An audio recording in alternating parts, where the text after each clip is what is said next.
If you're seeing this, you are meant to hear this message. Hi, I'm Corey. I'm the Healing Intuitive. If you'd like to learn more about myself and the services I offer, check out my website, retreatyourselfgoddess.com, for more. Let's get into today's reading, past, present, future. Keep seeing the Six of Cups. So definitely connections leading from the heart space, a little stuckness there. Woo! What kind of healing do you have to do with the heart chakra? There is quite a bit of that energy happening. Today is the last day. Ooh, this is so positive.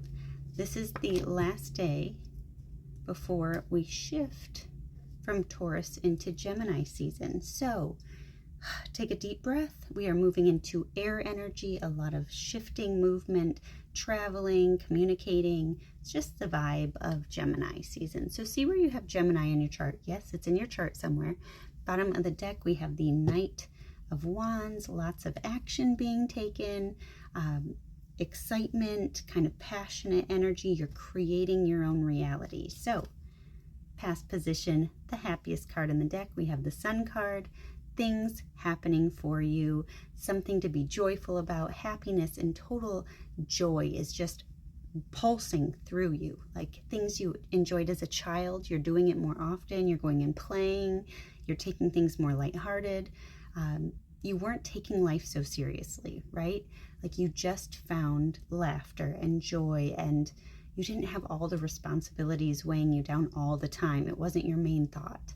And so it really brought out this new, like, childlike side of you that it's been a while, right? And you might have noticed that things from the past started to come back around too, from like your childhood or a few years ago, where it just was so much fun, right? People from the past, experience from the past, like it just kind of showed up. Your current position is the Seven of Wands. Now, this is you. It's a little bit defensive, but you're trying to finish what you started, right?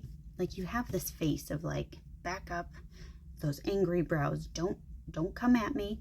I've got my own opinion. I've got my own thing to work on. I don't need your help, right? Like you need to put the defenses down. If somebody has opinions of your life, is it something that's necessary to hear? Probably not. Are they going to voice it anyways? Sure.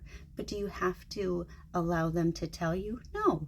Don't pick up your phone. You can block numbers. If people want to approach you in person, you can say, hey, I'm just running late. I gotta go. You don't have to be involved in this. No one needs to know what you're working on. No one needs to know anything about what you care about, right? This is you in that passionate energy of taking action towards what you want. So 7 is a very solo number too. So what are you going after?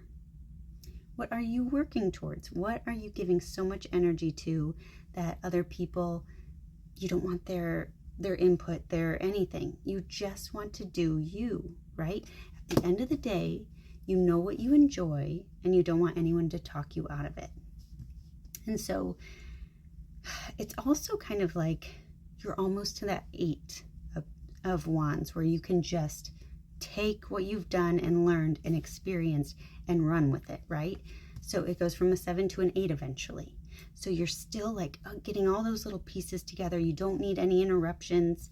It's okay. Remember the joy. I think that's what you have to remember. Why are you doing what you're doing? Why are you investing this energy into something, right?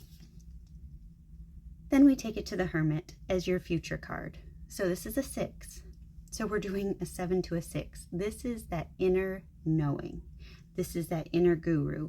This is also finding a guru. Last week, this card showed up a few times in the same position.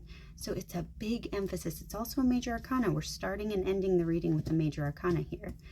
And so this is saying, hey, you already have the answers. You've already been there. You know what makes you joyful and happy, and you've experienced all the things and everything you've been through, all those trials and tribulations.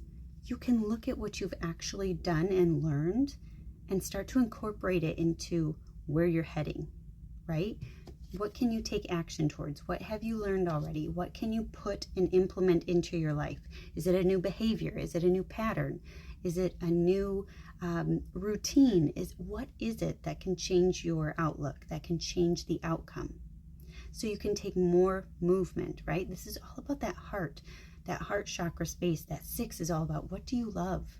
Tune in, meditate, get to the core of who you are and say, why was I holding so strong to this belief, to this project, to this person? Like, why am I so stuck on this?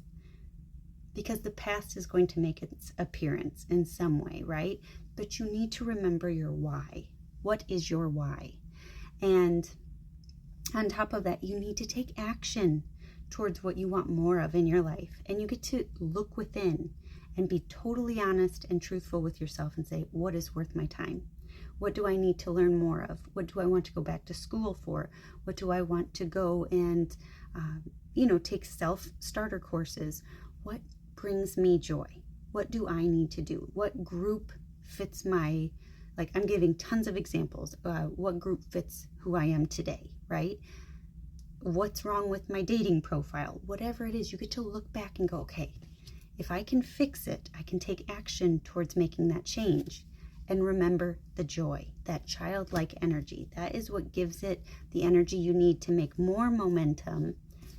And then you don't feel so stuck. Like it's all you stagnant by yourself.